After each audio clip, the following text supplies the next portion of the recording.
Amis fidèles téléspectateurs de la chaîne nationale de la RTNC, merci beaucoup de la fidélité que vous nécessitez d'accorder à cette chaîne officielle. Là, c'est votre émission Civisme fiscal pour le développement. Cette émission, c'est le deuxième numéro, une émission chapeautée par le ministère des Finances.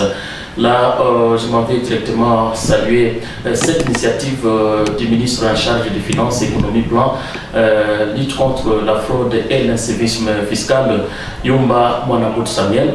Et aussi pour cette émission, aujourd'hui, nous avons des invités. Alors, pour ces deux invités, il y a d'abord les conseillers au ministère provincial de Finances en charge, et les conseillers en charge de l'économie et aussi de lutte contre la fraude et le civisme fiscal. Je pense qu'il est à ma gauche. Et dans cette émission, vous allez aussi constater, nous avons aussi fait recours au chef de division des recettes non fiscales, à la personne de M. Ngoï Kati Etani, et que nous allons le recevoir dans cette émission. Alors, je vous signale que le sujet que nous allons entamer aujourd'hui, nous allons parler de la plaque de moto. Vous êtes sans ignorer que d'ici quelques jours, on va lancer officiellement la vente des plaques aux motards. Alors c'est pourquoi on est là pour vulgariser ces messages. Alors sans monopoliser la parole, j'aimerais directement recevoir le premier invité, c'est les conseillers. Bonjour conseiller. Bonjour monsieur René. Et comment vous allez?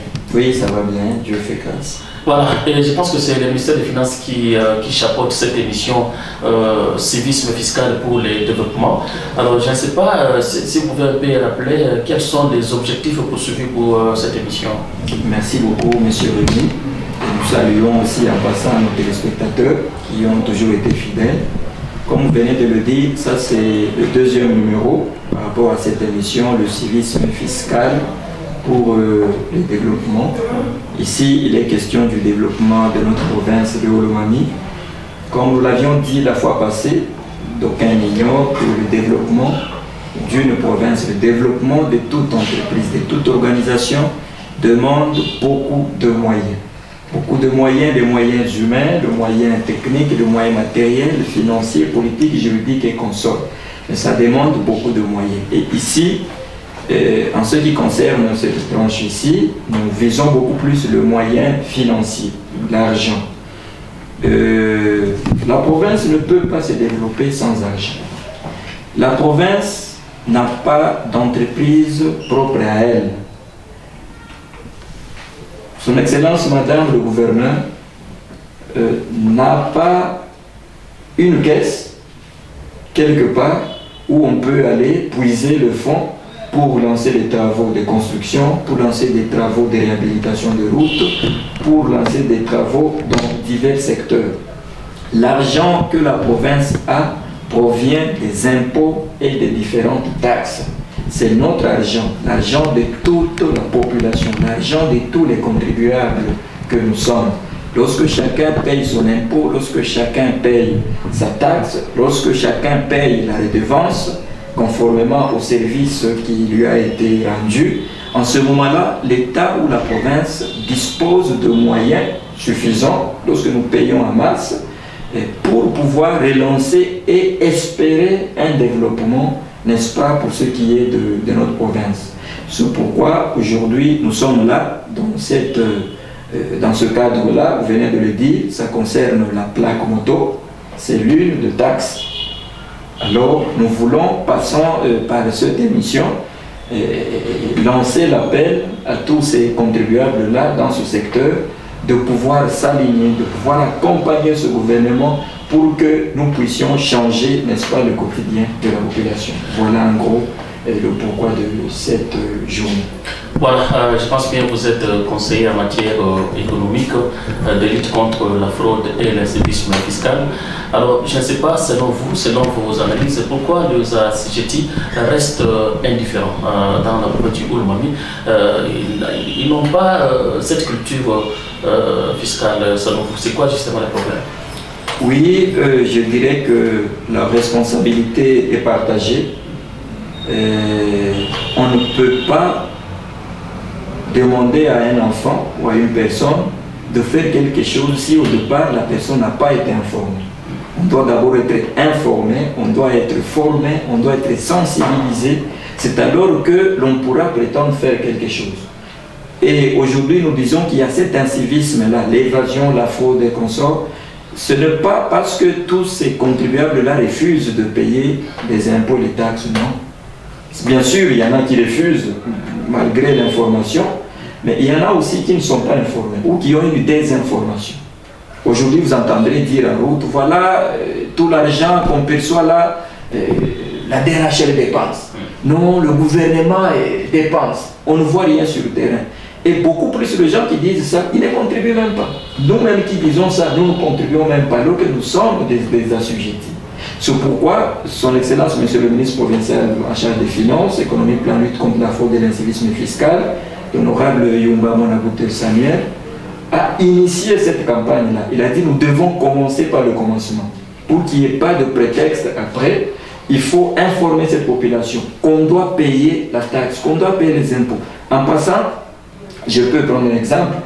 Il y a l'impôt qu'on appelle l'impôt foncier, ou l'impôt sur la superficie des concessions bâties et non bâties. Tout propriétaire d'un terrain, qu'il soit bâti ou non, il est assujetti à cet impôt-là. On doit payer l'impôt. Mais nombreux sont ceux-là qui ne sont pas informés. Ils ne savent pas qu'ils doivent payer l'impôt. Et ils seront peut-être même surpris s'ils voient les agents de l'administration fiscale descendre sur le terrain pour dire voilà, nous venons recouvrer l'impôt, mais ils seront surpris. Ils vont dire ça, mais non, ce sont des tracasseries. Tout simplement parce qu'ils n'étaient pas informés à l'avance. C'est pourquoi, à travers de cette émission-là, nous visons à ce qu'ils soient atteints, qu'ils soient informés et qu'ils puissent s'aligner. Voilà, conseil, je pense bien notre émission est bilingue. Je ne sais pas si vous parlez swahili. Oui, nous parlons. Voilà, émission est tous les services fiscaux pour le développement.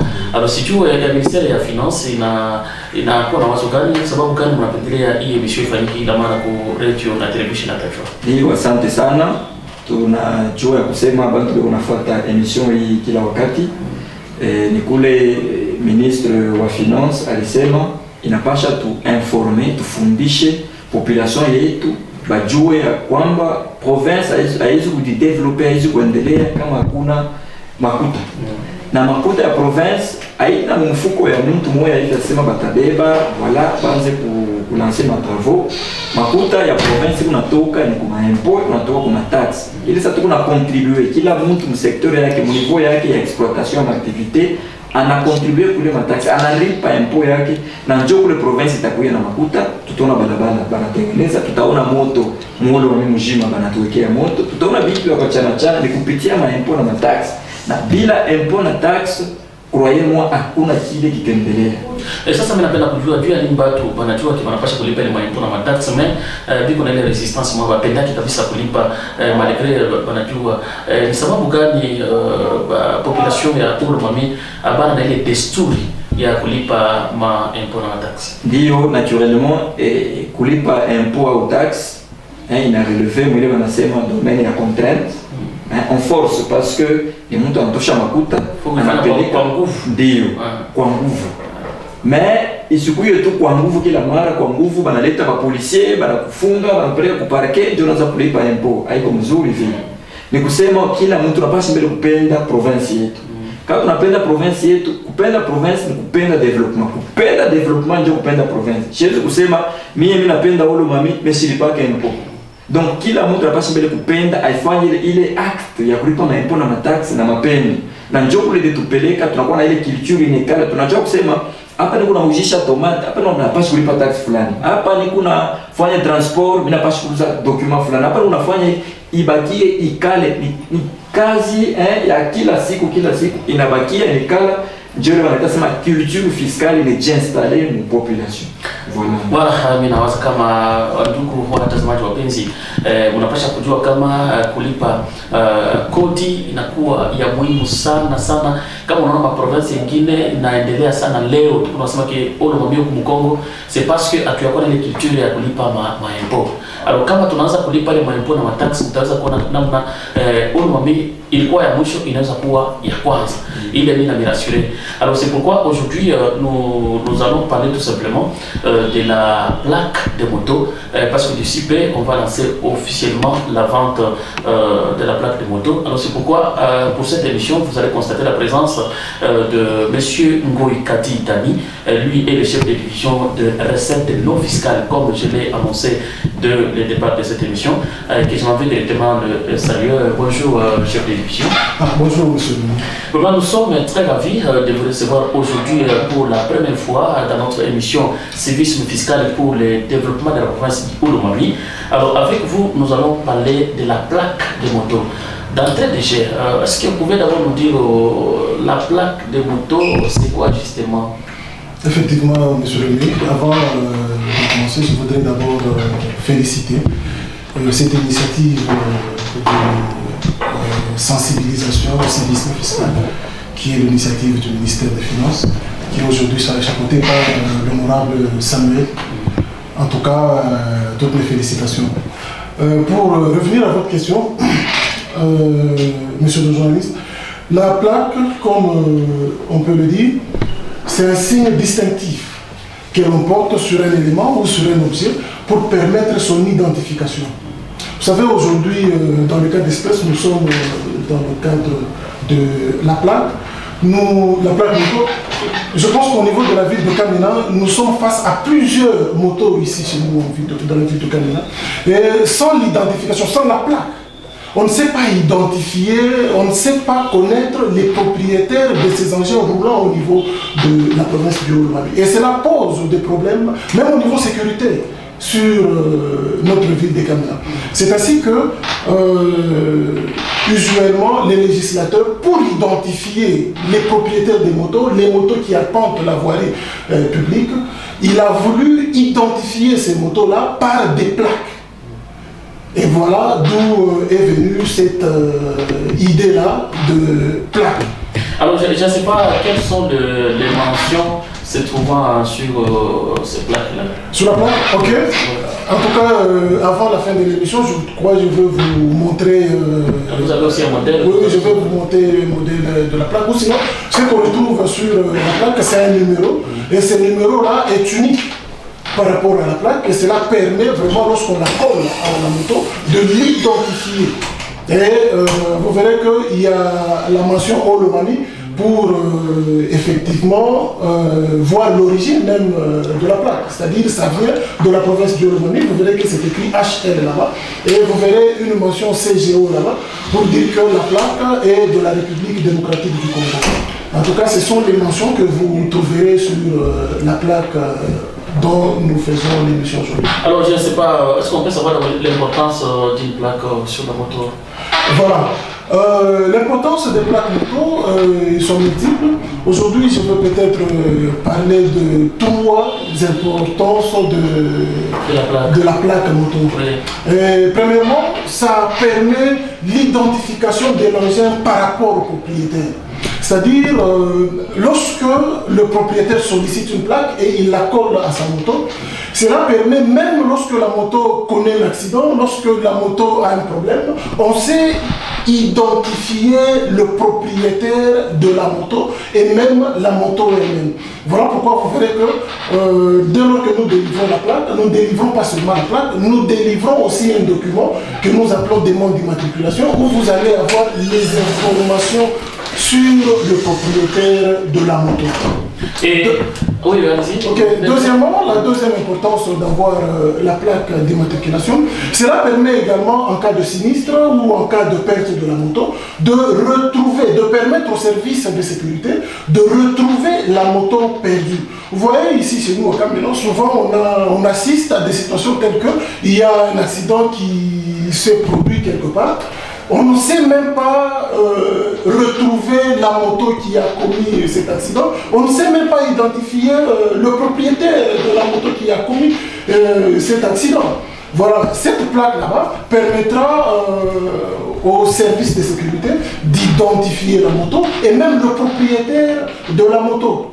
Et troisièmement, vous savez que, comme je venais de le suivre avec le conseiller financier, la plaque que nous sommes en train de vendre aujourd'hui fait partie des actes générateurs de recettes de la province. Vous savez, à partir de la vente de la plaque, la province a des recettes qui s'est fait à partir de cette vente là-bas. C'est-à-dire ça permet, tant soit peu à la province, de réaliser certains ouvrages, certains édifices au niveau de la province, lorsque les assujettis, les propriétaires de plaques, se payent cette plaque. En tout cas, ce sont là les raisons, les trois raisons que je voudrais avancer aujourd'hui au cours de cette émission pour l'achat de la plaque. Alors, je ne sais pas, la plaque, qui est concerné par ça? Est-ce que ce sont seulement les motards, même les privés peuvent aussi en acheter? Ah, ok. En tout cas, ici, monsieur le journaliste, la plaque, comme je vous l'avais dit, je voudrais vous la montrer. C'est ça le modèle de la plaque moto. Vous verrez qu'il y a un numéro qui est là. Il y a Olomami qui est là pour désigner la province émettrice. Vous avez aussi la mention CGO pour dire que nous sommes en République démocratique du Congo.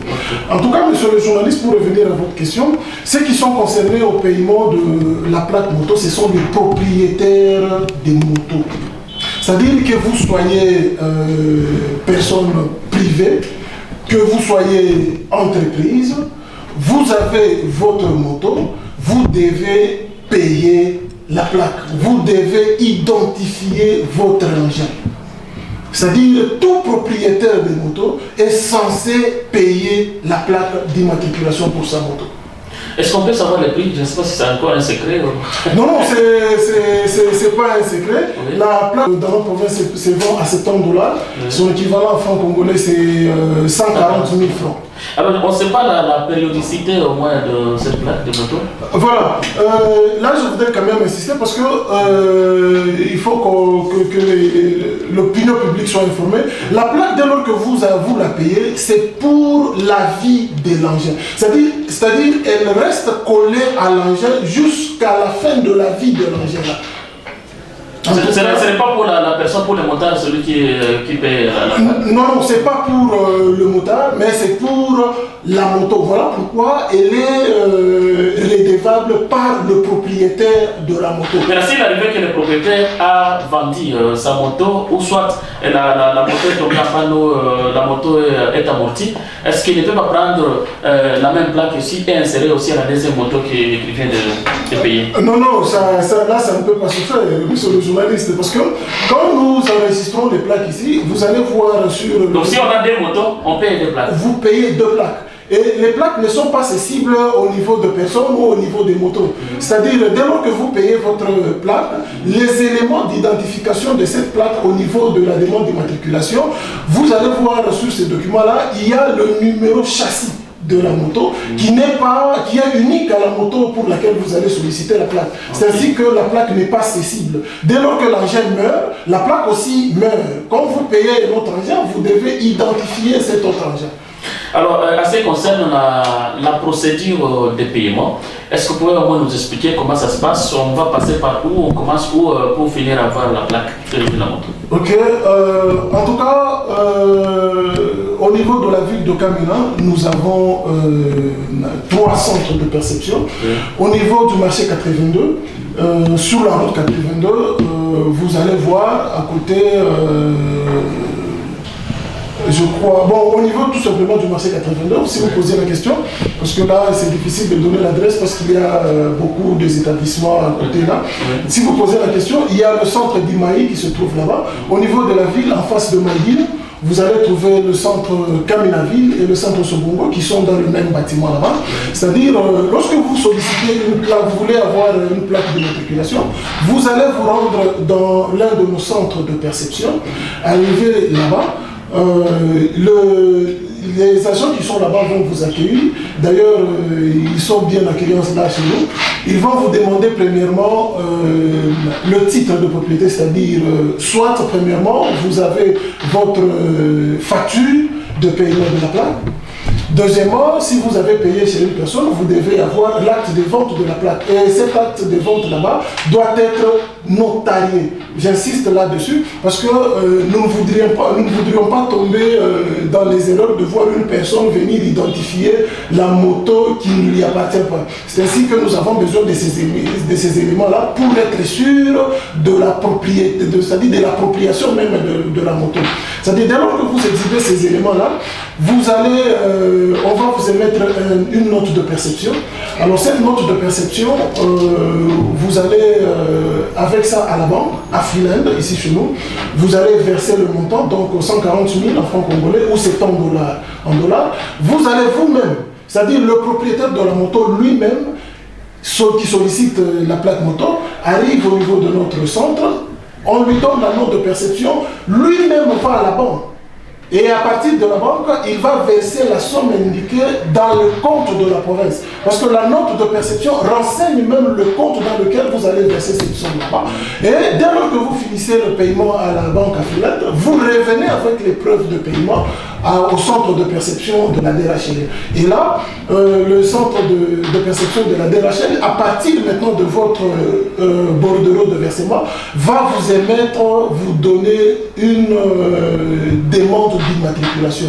Et c'est sur cette demande d'immatriculation que vous allez trouver le nom même du propriétaire, vous allez trouver les signes distinctifs même qui est sur la plaque, vous allez trouver même le numéro châssis de la moto, et cette demande d'immatriculation va être délivrée en même temps que la plaque au propriétaire de la moto.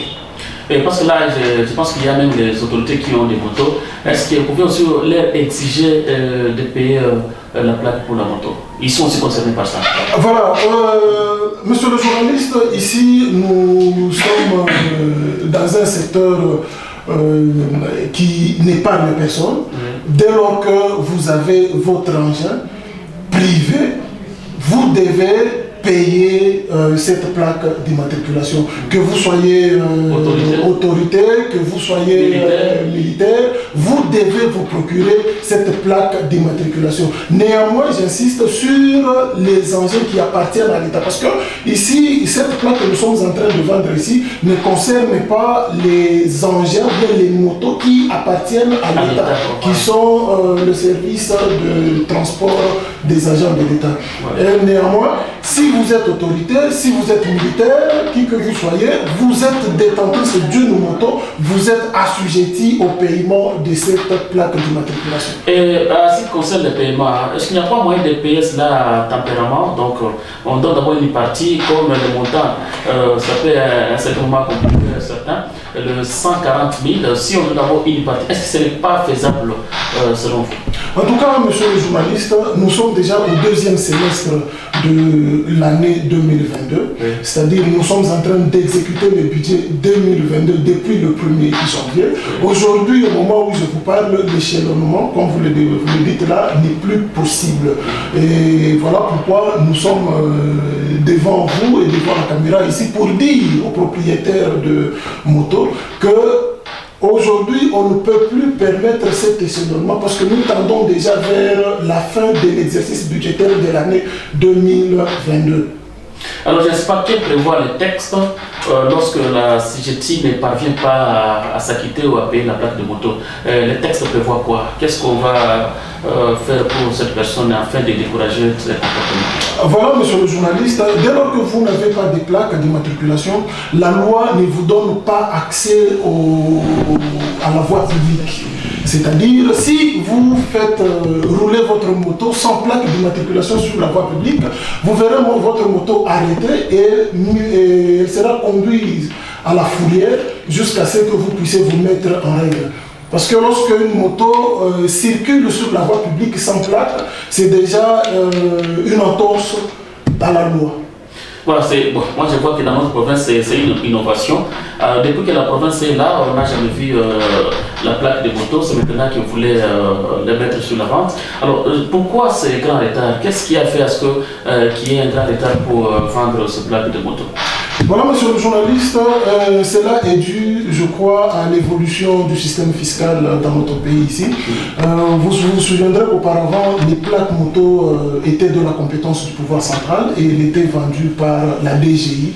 Et même ici dans notre province, dans les années passées, vous allez constater que c'était la DGI qui était en train de vendre les plaques d'immatriculation moto. Mais les législateurs ont voulu rétrocéder ou bien porter cette plaque et mettre ça à la compétence du pouvoir provincial.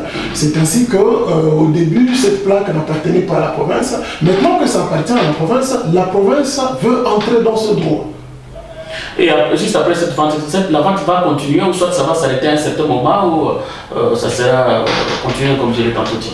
En tout cas, monsieur le journaliste, la vente sera continuelle, d'autant plus que les motos affluent dans notre province ici. C'est-à-dire, les propriétaires doivent savoir qu'au moment où ils amènent ou ils achètent une moto neuve, la moto doit directement revêtir. Est-ce que le stock est suffisant?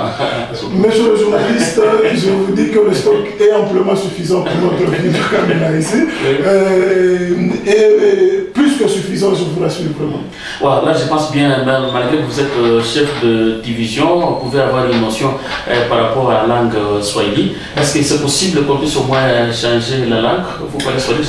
Sans problème,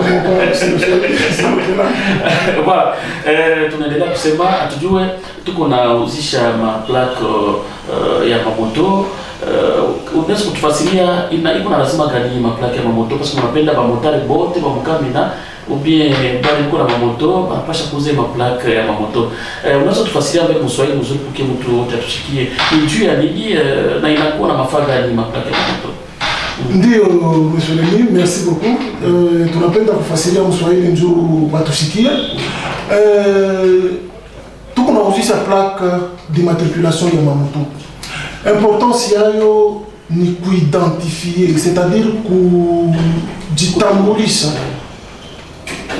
kwa ba détenteur bote, c'est-à-dire kwa ba bote beku na mamoto banapasha kuya na hii plaque parce que ma service ya leta inapasha kujua que mtu fulani eko na moto ile iko na numero fulani. Cha kwanza ni ile, na ya pili tunajua sema Mukamina kuko maka ya mavoli ya moto banaiba, moto inapotea au moto inafanya accident. Inalazimishwa ile moto ile ikuye na hii plaque d'immatriculation njuu ya kusaidia ile maservisi ya securite ipate kutafuta na kupata ile moto inapotea uswate ile moto inafanya accident. Parce que tunaona masaa ingine moto inafanya accident, mwenye na moto ashionekana. Sasa a partir ya plaque d'immatriculation tutaweza kupata facilement mwenye na moto na kuyua koma kuminterpele njuu ya moto yake inafanya accident. Njo importance ile tukunaleta iku na hii plaque tukunauzisha leo. Na hii plaque tukunauzisha leo inakuya parmi ma source inyewe ikunaleta makuta ku province yetu ya Olomami. En tout cas, ile sa munauza plaque makuta inaingia ku province, inapermettre kwa gouvernement yetu ifanye mabarabara, inapermettre kwa gouvernement yetu ifanye ma-intervention, mafuashi ile inastahili kufanya ma-intervention. En tout cas, njo importance ile tukunayo ya plaque hii tukunauzisha. Bon, sasa ma plaque ule atauza ni kuvolonté yake ou soit ni uko na obligé batu bauze batu bote biko namna gani? Voilà, vente ya plaque au position kwa hii plaque hii kuku na relevé. Wewe kupenda kwa mtu anapasha kuuza kama ashipenda naacha. Iku na relevé ku madroit na taxe ya province. Kama tukunasema mambo ya madroit na taxe ya province kuko contrainte, c'est-à-dire kuko contrainte. Mtu wote anapasha kuuza plaque, ule wote eko na moto. Ni obligation. Anapasha par force. Na plaque d'immatriculation. C'est-à-dire kama ashuze mu période ya vente normale, wakati tutaingia mu recouvrement forcé, atakuya obligé ayuze par force. Mais si atupende kufika kule kujisa par force, parce que tunajua que bale beku na moto ni ba responsable, na banaweza kuya kubo benyewe kuza plaque yabo. C'est ainsi que tuna baita, bakuye librement bauze ma plaque yabo, ole ya kutusukuma tuingie kunjia kwanza kuba forcer kuza plaque d'immatriculation. Bon, sasa kama mtu yuko na moto yake mwenye asipende kuuza plaque ya moto, sijue sheria inasema nini? Nini inaweza kumfikia kama anataka kuuza? En tout cas, kama mtu ashina na plaque d'immatriculation kwa moto yake, wala moto yake ishingie kunjia ibakie ya kumpanga. Wakati itaingia kunjia ile moto ya sipo plaque, bataibamba bataweka kufourier na bataexige mwenye na moto auze plaque. Sasa pale wakati balibamba banaweka kufourier itakuya kulipa na mapenalité. C'est ainsi que abata tena moto kucirculer mubalabala yetu ya Mukamina pasipo plaque d'immatriculation. Voilà, je ne sais pas si il ne reste que 2 minutes. Vous avez 1 minute pour conclure notre émission. Qu'est-ce qu'on peut retenir sur la plaque de la moto, monsieur le chef de division de recettes non fiscales? En tout cas, monsieur le journaliste, je voudrais profiter du micro et de la caméra que vous m'offrez ces jours pour m'adresser aux propriétaires des motos dans la ville de Kamina. Qu'aujourd'hui, nous disposons des plaques d'immatriculation moto et que nous leur demandons de passer dans nos différents centres pour s'en procurer. Et puis, nous leur demandons de le faire dans un bref délai parce que, comme vous m'avez entendu, nous courons déjà vers la fin de l'exercice budgétaire 2022. C'est à partir de quel jour? C'est-à-dire, nous laissons, parce que nous sommes passés d'ailleurs par votre média pour communiquer la présence des plaques dans la ville de Kamina. Et nous avions donné un moratoire de 1 mois qui est déjà dépassé. Et à partir de la semaine prochaine, je crois que l'autorité va lancer officiellement la vente de ces plaques d'immatriculation. Et qu'après cette vente là-bas, libre, nous allons recourir au mécanisme de recouvrement forcé. C'est ainsi que nous en appelons vraiment au civisme fiscal de propriétaires des motos. En tout cas, qu'ils viennent dans nos centres de perception DRHL s'en procurer et que toutes les motos de notre ville de Kamina puissent se munir de ces plaques d'immatriculation. Voilà, merci beaucoup, chef de division, de répondre à notre invitation. Merci, c'est moi qui vous remercie. Voilà, et on termine par les conseillers, je ne sais pas, le message de la fin. Oui, merci beaucoup. Le message de la fin, je peux renchérir sur ce que le chef de division venait de dire. Vous aviez posé la question de savoir les autorités. Est-ce qu'ils sont aussi soumises, n'est-ce pas, à l'achat de cette plaque ici? Je dois relever ici et rappeler les uns les autres que la loi, elle est impersonnelle. La loi est d'ordre général, la loi n'est pas taillée sur ou en fonction d'une personne.